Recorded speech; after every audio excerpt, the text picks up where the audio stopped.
el webinar vía Zoom como lo que es el canal de YouTube. Lo que nos convoca hoy es conocer o entender el camino que podemos hacer con Asia, desde Latinoamérica, con el espíritu de conocer desde lo que es el Founder Institute y el centro La Franja y la Ruta, las posibilidades de vincularnos desde el mundo startup o el mundo del emprendedurismo. En mi caso, me voy a presentar primero, que me dieron la entrada. Voy a contarles un poco del Founder Institute. Luego después, Mariano Mosquera, director del Centro La Franja y la Ruta, nos va a contar acerca del propósito y de las ideas que estamos trabajando desde el centro junto con el Founder. Y Jeffrey nos va a contar desde el Founder Institute y desde su posición de fundador de un Venture Capital en Hong Kong, cómo es el ecosistema del emprendedurismo de las startups en Hong Kong y debatir un poco las posibilidades que tenemos de establecer este puente. Mi nombre es Ana San Martino, yo soy directora del Founder Institute del Chapter Córdoba. El Founder Institute es una organización que tiene su sede y sus orígenes en Silicon Valley. Es un programa, o sea, la parte fuerte del Founder Institute es un programa de entrenamiento para emprendedores de base escalable o tecnológica. Un programa que se inicia en mayo y que termina con la graduación en septiembre. Y lo que intenta o lo que busca hacer es entrenar a emprendedores a que puedan validar sus ideas y insertarse en el mundo de startup internacional para buscar capitales con una empresa constituida en septiembre. Todo el proceso es netamente experimental y cuenta de 12 sesiones con los assignments y con los pitch correspondientes, porque es de alto entrenamiento de lo que es también el pitcheo. Así que, y formamos una gran comunidad. Yo siempre pongo a disposición mi información para que me contacten, por supuesto, por cualquier vía y contarles, pero también a veces ponemos en contacto con founders, ex-founders graduados, digamos, que creo que son la mejor explicación del programa, dicha de modo local, digamos, ¿no? El Founder tiene chapters en más de 180 ciudades, entre ellas Córdoba ya es el 6º año, con lo cual hemos sido bastantes pioneros, y ahora estamos buscando establecer vínculos con otros chapters de Latinoamérica y en virtud de también volcarnos a Asia de la mano del Founder y con Jeffrey. Te doy la palabra, Mariano, así nos compartís tu presentación y nos acercamos a Jeffrey en una tercera instancia. Bueno, muchas gracias, Ana. Bueno, simplemente comentarles que como se titula este webinar, nos parece muy importante iniciar un camino de conocimiento y de tender puentes con Asia para los emprendedores de América Latina. Obviamente estamos pensando en cómo se pueden diversificar oportunidades en inversión, en relacionamiento con ecosistemas colaborativos, que hay muchos en Asia y realmente pueden ser una oportunidad importante para los emprendedores de nuestra región. Obviamente los desafíos son muchos a nivel cultural, a nivel idiomático, a nivel de marcos institucionales, así que un poco la función que tenemos desde el Centro de Estudios La Franja y la Ruta, que hemos creado en la Universidad Católica de Córdoba, específicamente en la Escuela de Negocios, es poder ayudar, digamos, a que estos puentes se efectivicen y que realmente podamos generar proyectos estratégicos, ¿no? Como los denominamos en un posgrado reciente que hemos lanzado en la universidad, proyectos estratégicos con Asia. Así que, bueno, esto es muy relevante. Creemos que este es solamente el primer evento de muchos que vamos a realizar y de muchas otras actividades y acciones que nos van a permitir vincularnos con el ecosistema emprendedor de Asia y con sus oportunidades de relacionamiento y de inversión. Así que bueno, como dinámica del evento, durante la exposición de Jeffrey pueden generar preguntas en el chat y nosotros con Ana las vamos a ir recolectando para sistematizarlas y transmitirlas a Jeffrey al final del evento. Nada más, I will change to English to introduce Jeffrey now. Well, Jeffrey Brouwer is our main speaker. He's from Netherlands, but he lives in Hong Kong since many years ago. Jeffrey is co-director in Founder Institute Hong Kong, in Chapter Hong Kong, and founder of Copy Ventures, a capital ventures like Anna says before. Well, Jeffrey has a very important experience and knowledge about startup ecosystem in Hong Kong, China, and Asia. So it's a really honor to be with Jeffrey here. Jeffrey, I said before that we are going to collect some questions of the public, of the audience during the webinar, and we ask the question to you after your conference. So thank you very much, Jeffrey, to join us. Well, it's 8 p.m. in Hong Kong, so thank you for the hour of the webinar too. So thank you very much, Jeffrey. Your turn. Thank you very much, Mariano. Good morning, everybody. Indeed, it's 8 p.m. Here in Hong Kong, so it's late. It's already dark outside here. Our day is about to end, but then again, when I wake up tomorrow morning, then at that point, that means that I have still a full day to go while you are asleep. So thank you very much, and let me start sharing my screen for a second.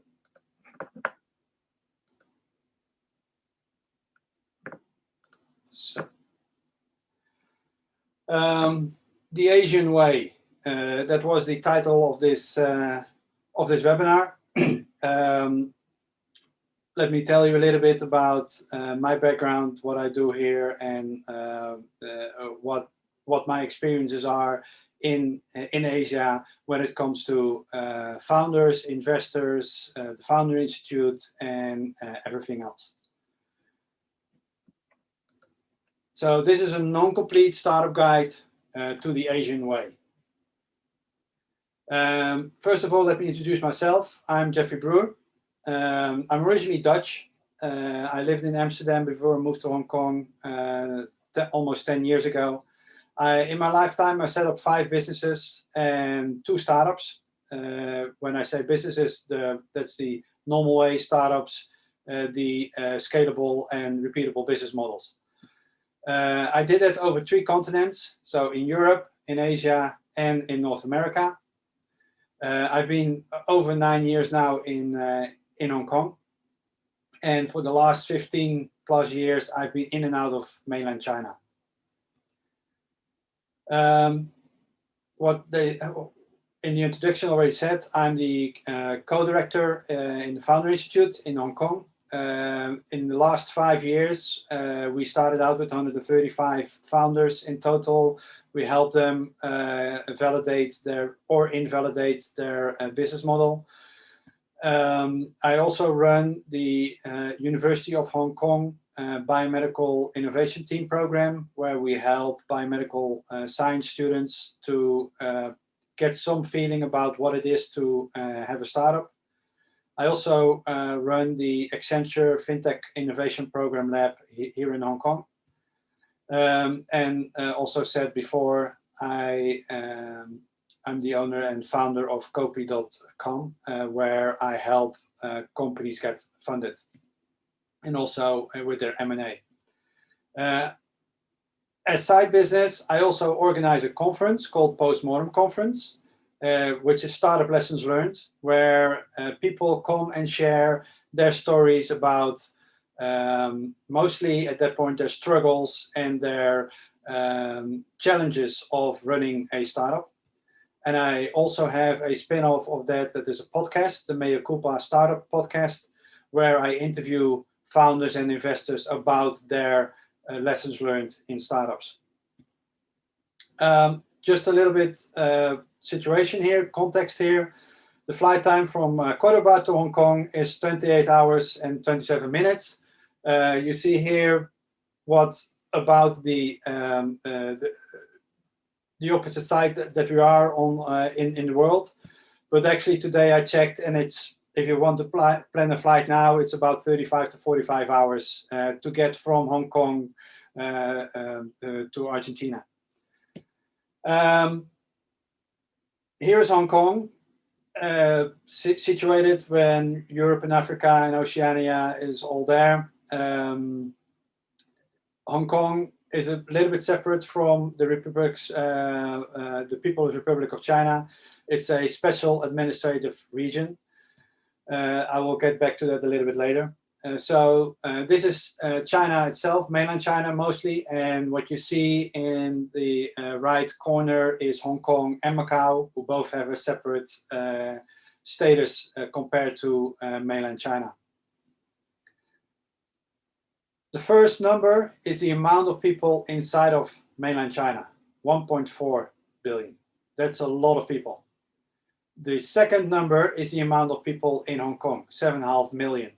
That's about, a significant amount of people when it comes to Hong Kong as a city, especially when you realize that a lot of Hong Kong is also still mountains and forest.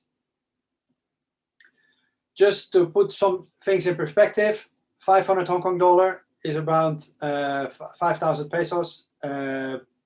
We have in Hong Kong the advantage that the Hong Kong dollar is pegged to the US dollar. So if the US dollar goes up and down, we don't have any problems with that because we just pegged in that. So for us, that's a big advantage. This is actually Hong Kong. The sunset, I think 2 or 3 weeks ago. It's a beautiful city, and what you see here also is a lot of water, of course, but also a lot of hills. That also means that there's a lot of green around. Hiking here is a very well-known leisure activity. To do this talk, I thought about, let's do this through chapters of the stakeholders. So who are the stakeholders when you talk about startups, when you talk about the ecosystem, that kind of thing? Who are the stakeholders in there? First of all, the customers, right? The customers are getting something new. They get a new product. They get something out of that when something is developed. The second of all is the founders and staff. People get a meaning. People get a reason to work for, or a reason to go into work in the morning because they are building something. Another stakeholder, of course, are investors. Investors have a big stake in when it comes to startups as a stakeholder. And then, of course, the government. The government, quite often overlooked, but is a big stakeholder when it comes to startup ecosystems. A little bit about customers in Hong Kong. I already said before, we have 7.5 million people living in Hong Kong on quite a small scale, small amount of landmass, but also, and that's quite revealing for a lot of people, is that in 2019 we had 1.37 million people living under the poverty line. So that means that they had to live off 4,000 Hong Kong dollar a month. So that's 40,000 pesos a month in a city where the average rent is about 20,000 Hong Kong dollars. So that's 200,000 pesos.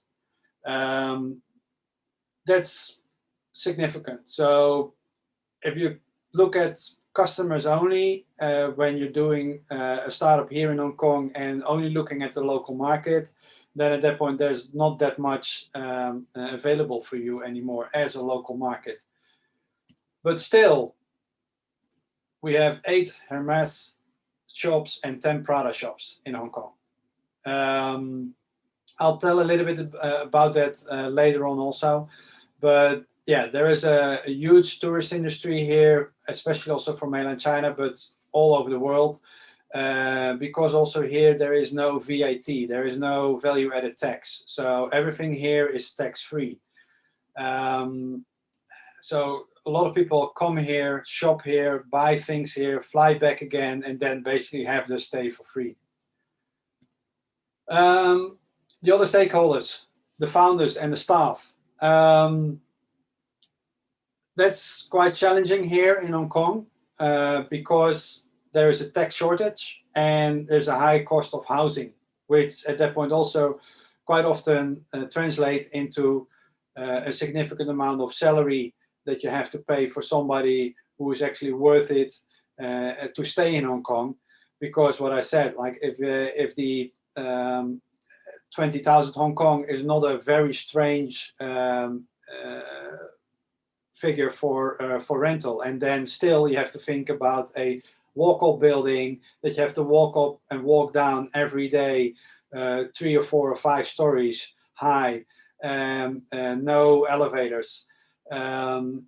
If you're looking at the very beautiful buildings that you usually see when you see the skyline of Hong Kong, or a nice picture of Hong Kong with a skyline, then just calculate that those are at least 40,000, 50,000 Hong Kong, up to 150, 200,000 Hong Kong a month in rental cost.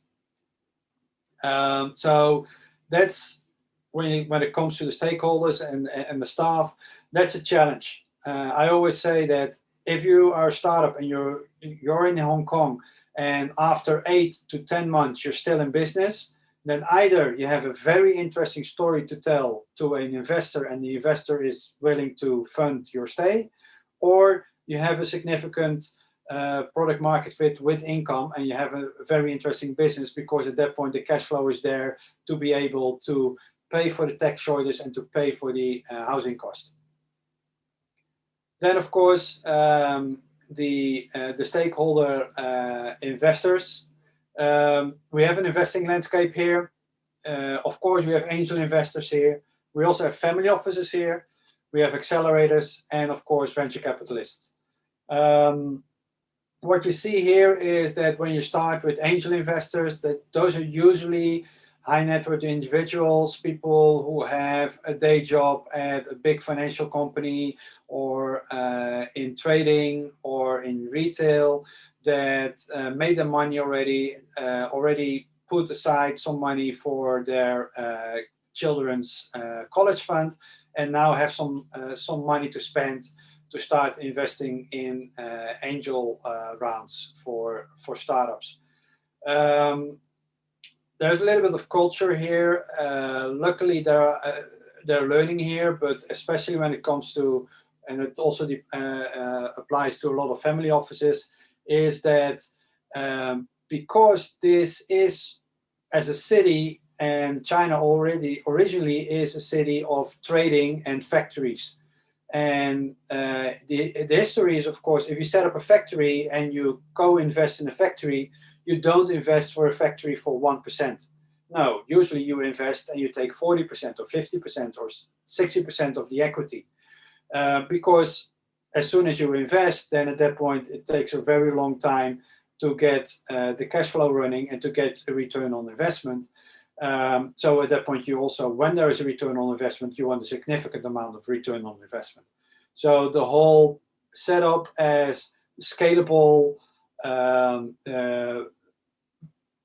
repeatable business models that are able to hyper growth, then at that point you can go for higher valuations in your next round, that at that point the valuation goes up.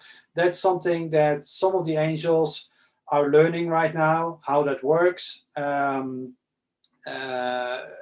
also some of the family offices. Family offices are very interesting. Family offices are usually at that point people, the grandfather or the father set up a trading business between China and the rest of the world, invested in real estate, made a lot of money out of that, and now the whole family works out of an office, then usually not from a factory, but they usually at that point own multiple factories, and they own multiple real estate developments, or even at that point just flats, and they are leveraging that to get their family money and to grow that. So they will invest in at least real estate, they will invest in factories. They are now little by little also learning still how to invest in startups. Luckily, we're getting a little bit more of local startups that are profiling themselves as international startups, and some of the family offices who invested in that are now seeing the returns on that. Of course, accelerators are also here, not as much as I want to see. There are also a lot of fluffy programs, as I call that, which are where at that point the incentives are not aligned. And then usually when I say to founders, when they come to like, hey, there's an accelerator here, should I join that? Then at that point I always say like, okay, look where the money to run that accelerator comes from.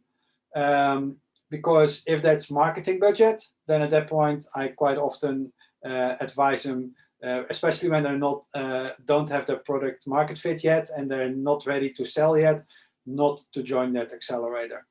When that accelerator, there are accelerators here that will invest in you, that will invest $50,000, $60,000 US dollars, take some equity, and then really start helping you build and helping you scale your business. And then of course VCs. Yes, there are VCs here. Some of them only have their office here because it's a interesting financial hub. Also at that point here in Hong Kong, tax-wise, there is no tax on capital gain. So say you invest in a company which will give you a return on investment of 10,000 US dollars, then at that point you don't have to pay any tax on that. Even if it's 10 million US dollars, you don't have to pay tax on that because that's capital gain. So sometimes VCs are here only for the reason that this is a financial hub. And sometimes they're here also to invest, but probably not 95 to 100% have an international focus, and at that point they will not only invest in Hong Kong startups but also abroad. One of the reasons is also because the local market here, as said earlier, is not that big. It's a very small market. It's a very niche market. So also the VCs here will look beyond the borders of Hong Kong. Then, of course, the last stakeholder, the government. What does the government get out of this? Of course, they get an ecosystem where at that point all the stakeholders are getting behind, are getting incentivized. Also at that point, there are jobs created. As you know, in the financial industry, it's not going that well. So a lot of the companies here are in the finance industry. So a significant amount of people are losing their job, but hopefully a lot of them will be compensated by startups. What I said, of course, there is no income, there is no capital gain tax, but there is an income tax and there is a small profit tax. But yeah, that's also what the government gets, right, when new companies are being set up in their jurisdiction. Also, what the government does to promote, they set up investment schemes. There are a significant amount of investment schemes out here, but they're very bureaucratic. You have to show every single payment slip, every single invoice have to be stamped, accredited, etc. But on the other hand, they can be very interesting because one of the schemes, for instance, is a matching scheme where when you're doing technical development and you invest $1, then at that point the government will match that with another $1. So at that point the investment money goes twice as far. Of course, that's set up to have those companies inside of Hong Kong. So those developments have to be in Hong Kong. You have to have a Hong Kong limited entity, and the people who are working on that, for instance, R&D, have to be, or most of them have to be in Hong Kong. For instance, also, there is a place called Cyberport, which is a semi-government organization where startups can go and get incubated. It's also an office park. It's also a event space.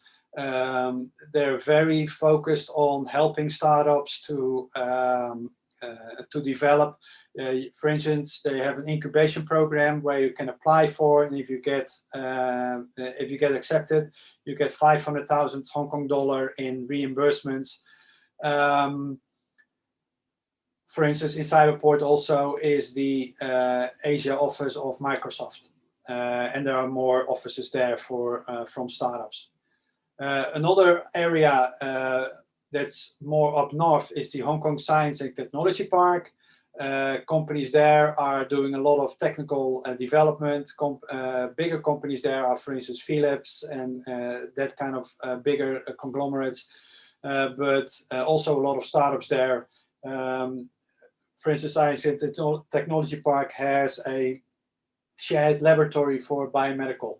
So if you're doing biomedical science startup and you have to do research, then at that point you can rent time in that laboratory. Also education, very important for Hong Kong. We have 8 universities, so that's quite a lot on 7.5 million people, but we also every year see a lot of international students coming over. One of the oldest and one of the biggest is the University of Hong Kong, HKU, where I run that biomedical science innovation team project. Then it's time for some graphs, because you cannot tell anything about a region when you don't have graphs, right? So here's Hong Kong, Asia's most dynamic startup ecosystem. It's a little bit marketing, but yeah, officially the measurements gives it. In 2019, we had 3,184 startups, over 12,000 employees, and more than 90 co-working spaces, and incubators, and accelerators. When I came here about 10 years ago, there was one co-working space. So in the last 10 years, that went way up. Especially when you look at the incoming of WeWork, the incoming of local co-working spaces. It's a real estate play, and Hong Kong is real estate, so that works here. But there is more than enough co-working space available here. And what I said earlier, for instance, Cyberport or the Science and Technology Park quite often gives, for the first year or the first 1.5 years, office space for free for the startups. And then after that, in a highly reduced pay. When you look at founders and industries, when they're non-local founders, then most of the founders are from the US, closely followed by people from mainland China, and then closely followed by people from United Kingdom. What you see here, these startups are in industries very diverse, extremely diverse. Sometimes people ask, like, hey, what is Hong Kong good at? Of course, we have a lot of logistics. We are still a huge harbor, and there are some big logistic companies, startup companies that started in Hong Kong and are still have their headquarters in Hong Kong. Biomedical science is also huge here in Hong Kong. We also one of the things that came out from the universities. And of course, finance, fintech. There are a lot of, because a lot of financial institutes have their offices here or have the technical departments here, even though quite often the CEO of that financial institute is not in Hong Kong, quite often the technical people are. So there's a lot to do when it comes to financial technology startups. Hong Kong's positioning as an innovation hub, as you said, focus sectors, fintech, smart city, artificial intelligence, biotechnology, e-commerce, big data, Internet of Things, robotics. So that's what the focus is on a lot, especially fintech, of course. Yeah, that's also growing.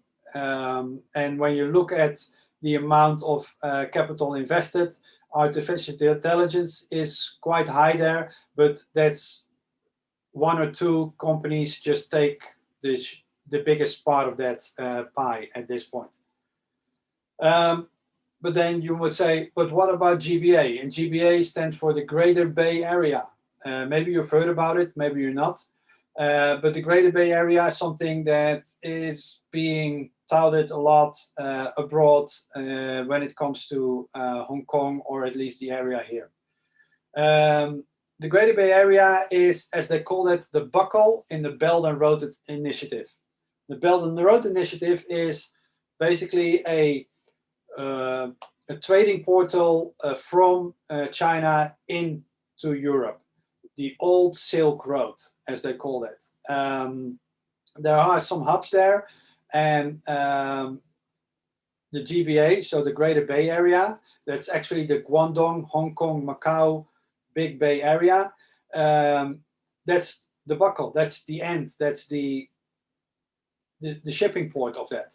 And so basically what they're saying is we build together the Guangdong area, the Guangdong area, Macau and Hong Kong together as one, and as one area for development, and as one area to measure when it comes to GDP. So as you see in the top right corner, if you look at the GDP, 2015 for that area was 1.4. In 2020, the forecast is 2.0, and the forecast for 2030 is 4.6, which is at that point way bigger than New York, San Francisco, and the Tokyo Bay, Greater Bay. A little bit more about that is here. What you see is a graph about Hong Kong. There at the top, what you see, the landmass, only 1,107 square kilometers and 7.5 million people. Macau is even smaller. And then, of course, the two big ones, which are Guangzhou and Shenzhen.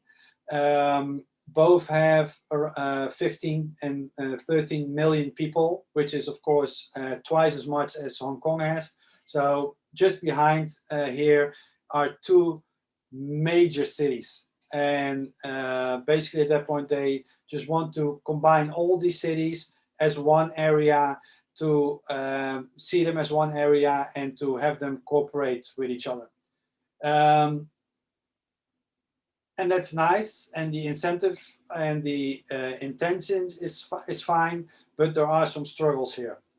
And the struggles are real, because there's still a physical border. You still have to have visas, and let me go through this point by point. So there's still a physical border. So if I want to go to Shenzhen, I have to cross a border, and that border I have to cross walking.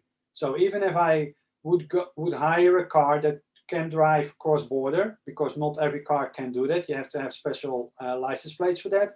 I have to get out of the car, then the car can go through. I have to physically walking across the border. Then on the other side, I can go back in the car again, and then at that point, that car can drive me inside of the Greater Bay Area. Also, I need a visa. Even though I'm a Hong Kong permanent resident, I still need a visa to go into mainland China. And of course, yeah, you have to apply for the visa, and especially when you start out, the first visa, you only get 1 entry. The second visa, you get 2 entries. And then maybe the third visa, hopefully you get a multiple entry one. Also at that point, Hong Kong is, as a former British colony, rides, in my opinion, on the wrong side of the road, on the left-hand side. The whole of mainland China drives on the right-hand side. So the cars are not compatible with each other, vice versa. Also, at that point, the next one is traditional Chinese characters and simplified Chinese characters. Hong Kong, because it was not part of mainland China, did not engage with the simplification of the Chinese characters. So they use the traditional characters here still, which is quite significant compared to the simplified Chinese characters. And of course, just across the border here, even though it's the Canton area, a lot of people there come from the rest of mainland China. So the most language there spoken is Mandarin. So, and Mandarin and Cantonese are 2 totally different languages. They have some similarities, but mostly the similarities are on a few words. But I even had at one point a colleague that had to speak to a Mandarin person, and they didn't understand each other, and they started speaking English to each other because that was the only way for them to really be able to express themselves on what had to be done there. And also at that point, the legal system in Hong Kong is still based upon the UK legal system, the common law. And in mainland China, the legal system is totally different. So there are significant challenges if you want to integrate all that. Actually, I would to say impossible. So you constantly have to challenge and convert contracts, and you have to see should I sign this with my Hong Kong legal entity or with my mainland China legal entity? Where are the people? Where should I do my business? So also legally, that doesn't always go very, very smooth. So there are some challenges when it comes to the Greater Bay Area, especially when it comes to Hong Kong. And if you look at like mainland China, what does people from mainland China look at the Greater Bay Area? Then at that point, they would just say, okay, let's go to Shenzhen. Why would we go to Hong Kong? Because at that point in Shenzhen, everybody speaks Mandarin, everybody is in simplified characters, and they understand the legal system. So at that point, they just go to Shenzhen and set up their business there. Of course, we're also social. We have a big bar scene in Hong Kong. And this is actually Lang Wai Fong, one of the bigger, well-known bar areas, especially when it comes to Westerners and expats, and also very popular with mainland tourists, mainland China tourists. But if you want to become a performing SEAL, we also have opportunities for that. When I'm talking about performing SEAL, that's usually at that point when you have a startup that doesn't sell anything yet, but you want to stand on stage and pitch in your startup. Then at that point, we have RISE here. RISE is the Asian version of Web Summit, or Collision, as they call that in North America. It's the biggest startup event in Asia. It's been organized every year here in Hong Kong. Lots and lots of people also from Asia, from India, from China, but also at that point from the Philippines, from Australia. So it's really the epicenter for the Asian startup culture, and at that point also for pitching and for events. We also have the Start Me Up HK Festival, which is organized by Start Me Up HK. That is a government-funded promotional entity from Invest HK. Every year they have a big festival, usually 4 or 5 days with different events, but also at that point pitching events and other things. If you really want to see how things are going, I would at that point say visit 1 or 2 of these events.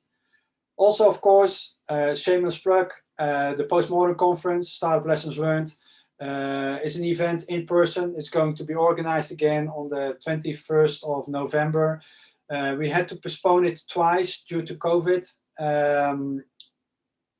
We actually, at that point, were planning on doing it just after the first wave, but then 2 days before the conference, the government restricted again the social distances, so we had to postpone twice now, but it's now planned for the 21st of November, where, as I said earlier, founders come there to present their struggles. For instance, one of the founders that we had shared the fact that he was working on a startup in London, and all of a sudden there was no money in the bank anymore because his co-founder ran off with the money. So he had to live in London for 6 to 8 months without hot water and electricity to keep the company afloat.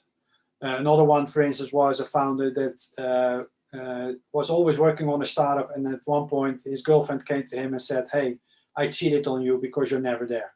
So those kind of stories you will hear mostly at that point, what I say, the underlit stories, not the see me standing here, how I became successful, but more of like, hey, I failed, this is my confession, this is what I did wrong, but this is what I learned from it. Q&A. I don't know if there already been questions in, but let me know.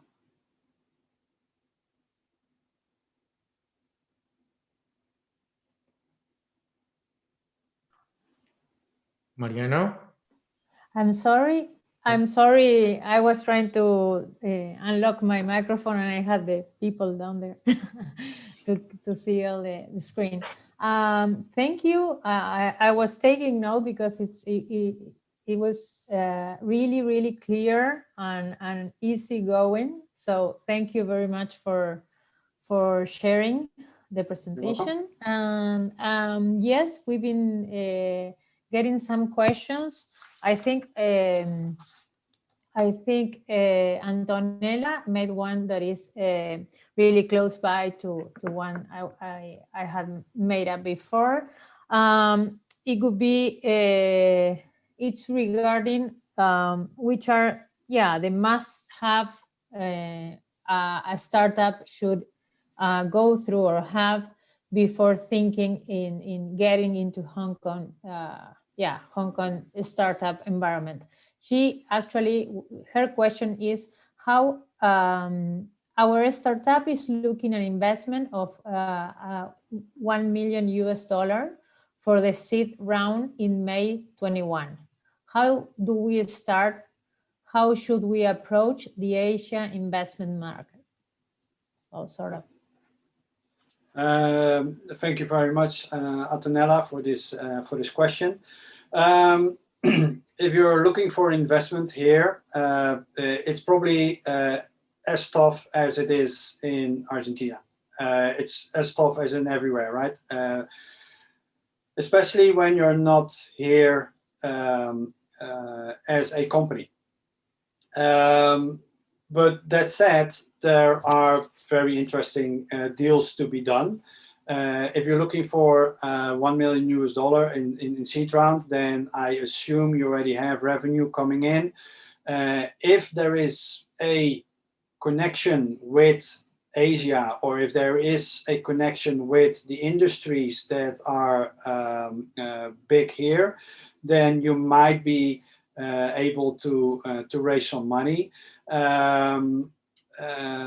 It is, of course, the question: are you, just taking the money, go back and start spending it there, or are you at that point also using that money to, I don't know, expand into Asia? So if you're, for instance, say like, hey, like I'm looking for $1 million because part of that funding round is also expansion into the Asia Pacific, yeah, then your chances are higher, especially when it comes to VCs that are well known here. So at that point, they can also help you get a foot in different countries, right? Like one of the VCs that I know, for instance, is they have a good foothold in Tokyo. They are here in Hong Kong, but they have partners in Japan, and they also have a foothold in South Korea. So if you would at that point pitch them, and on your strategy is that you want to go into Japan, or you want to go into South Korea as part of your APEC strategy, yeah, then of course your chances are being higher. How to start? I would at that point draft your pitch to that goal. If it's there, don't start inventing things or imagining things. But if it's there, draft your pitch in that very well, and then at that point start reaching out. Just cold calling. Of course, a warm introduction is always better, but then at that point, see who you know, who's here. See if one of your originally investors that you already have, maybe they have some connections here. That's always better. But reach out. Like quite often, startups forget that VCs cannot live without startups. They need pipeline. They need to put their capital somewhere. And they have capital because they're getting capital from people who want them to make that money more, like they want a return on investment. And because if you now put that money in the bank, there is no interest rate. So when it comes to VCs, they're always looking for good deal flow. And if your company is the right one, yeah, then at that point, they will invest in you. Great. Thank you very much. Jose has another question. It would be great if you could tell us more about the crypto scenario in Hong Kong, and if you think that family offices are already in that, in that vertical. Okay. Cryptocurrency is here because there is a lot of bureaucratic mindset here. It also means that there is no regulations for cryptocurrencies. That means that the Hong Kong government, by regulations, sees cryptocurrencies as a collectible and not as a currency. So the cryptocurrency here is that you see indeed here a lot of cryptocurrency startups. And now it's like, I assume that you mean with cryptocurrencies. Crypto, of course, itself is encrypting data, but cryptocurrencies. And then at that point, family offices aren't there. It's too risky, too volatile. Most of them aren't there. Maybe they have some just to have it, but not as an active investment tool. Of course, a lot of blockchain companies in the fintech space, but then at that point, it's more called fintech and not by definition cryptocurrencies. Great. The family offices, I don't think they're ready for that yet. They're still learning the Series A, Series B, Series C's. Great. Here is another one. Luz is saying thank you for the amazing presentation. Do you struggle with the language on a daily basis? Absolutely not. Hong Kong has a legal structure. It's English and Chinese is the official language. So everything what you see here, every sign, every poster is in Chinese and in English. And especially in the Kowloon area and on Hong Kong Island, most of the people speak English. You can get around with English pretty well. But of course, you have to know English. There's not a lot of Chinese that speak Spanish. But if you understand English and you speak English, then at that point you can navigate the whole city. When you get into more of the new territories, more up north, then at that point you have areas where people don't speak that often English or don't speak English at all. But then at least the road signs are in English, the bus destinations are in English. So no, I don't struggle. Actually, my Mandarin, my mainland Chinese Mandarin was better before I moved to Hong Kong, and now I just lost it because everything here for me is in English. Great. Well, that's nice to know. Okay. I have one question and I waited until now. Do you think that the vision of partnering or the vision of finding a co-founder within Hong Kong may help sort some of the entry restrictions? Yes, definitely. If you're if one of the co-founders is here, and for instance, a legal entity is here, quite often when you have to apply for a grant, you have to apply that from a Hong Kong limited. And of course, at that point, they will check if the IP is in that limited. Or at that point, that limited has the access when it's a little bit later on, when, for instance, you have a structure of investment with either a BVI or a Cayman Island structure or something else like that, then at that point, they will look at where the IP is. But what I said earlier, of course, also is that if, for instance, you want a technology development investment, then at that point, I think around 60%, more than half of the team should be here in Hong Kong. And a part of that team should have a significant equity stake in the company.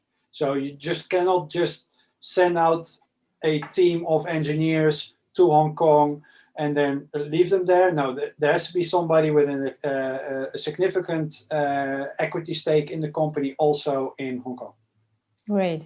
So it would be a nice start to think that one company to enter there, to find a co-founder or a partner is like an easy way to think of getting started, I guess.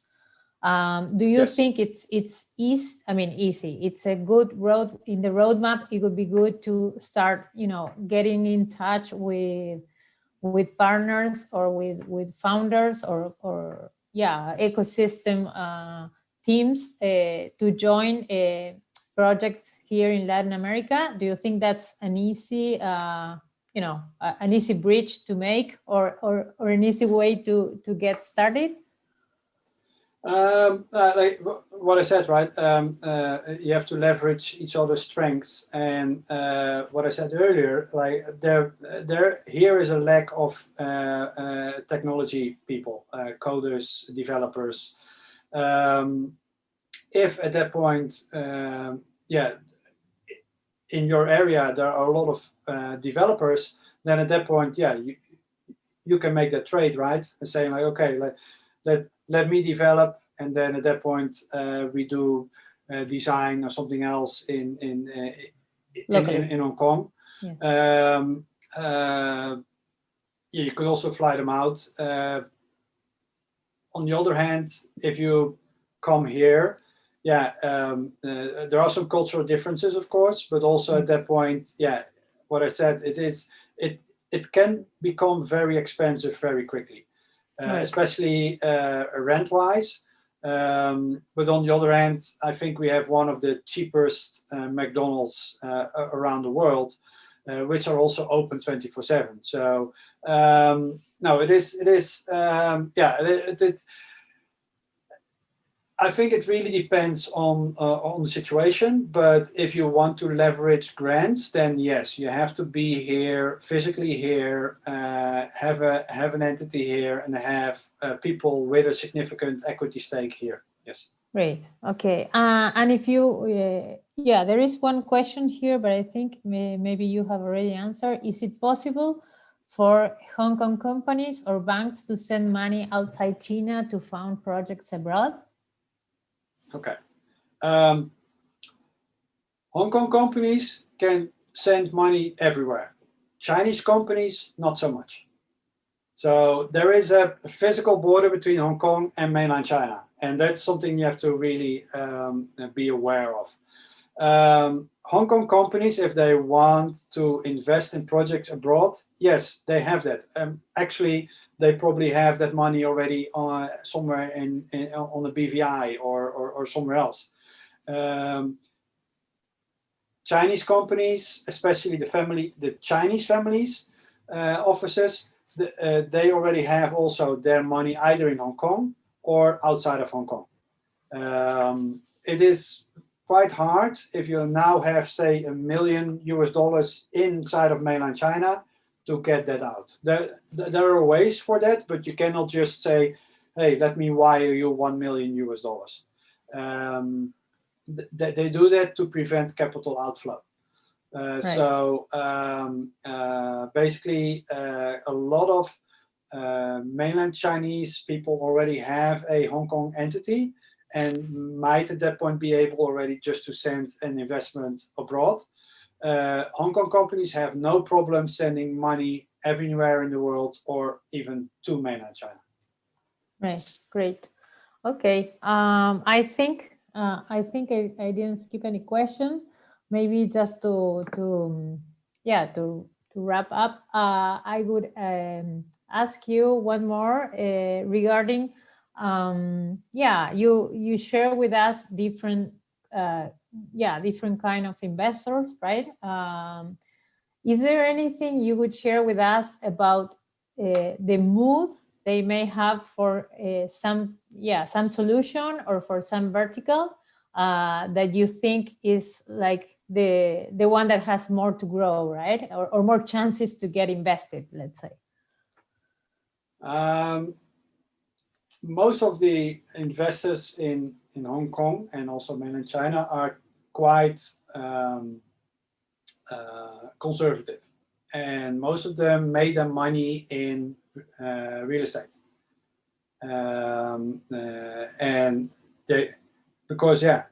why would you go into something risky when you can just buy an apartment and 2 years later it went up 30% and you can sell it again? So that's the mindset of a lot of investors. But they also now know that they have to make a diverse portfolio. And of course, what you see now is that there are a lot of Chinese people personally investing in real estate projects abroad. Southeast Asia is a big one for that, and things like the UK is a big one for that. But when it comes to investments in startups, then at that point, what you quite often see is that goes through a VC structure. So at that point, money at that point that goes through a VC structure, then the VC will invest abroad. Direct money from a Chinese investor, I always say be very careful with that, because I've seen deals in the past couple of years that they at that point say like, okay, I want to invest in you, but the founder is not allowed to have more than, say, $2,000 a month salary for the next 5 years. That's probably not what you want to do as a founder. Or at that point you say, you have to set up a local entity because I cannot get my money abroad. So at that point we can invest in the local entity inside of mainland China. But then you also have to hand over all the intellectual property to that local entity. And then of course the question is, do you want that? Of course, if you're only targeting mainland China as a 1.4 billion market, yeah, then that sounds interesting. But if you want to do worldwide, I always ask myself, do you really want to do that? Right. Great. Thank you very, very much for sharing all the knowledge and experience. And we will be sharing with you all the feedback we will get in the coming days. Thank you. Thank you very much, Jeffrey. Thank you very much. Happy to do this. Okay, thank you very much. And maybe we will then ask for some of a presentation or some bibliography or something, some other you can share with us, because sure. I bet we will be asked for that. So we can have something to share with all the people, all the audience. Okay, thank you very, very much. Okay, you're welcome. Thank you very much for organizing. And you for taking the initiative. Thank you.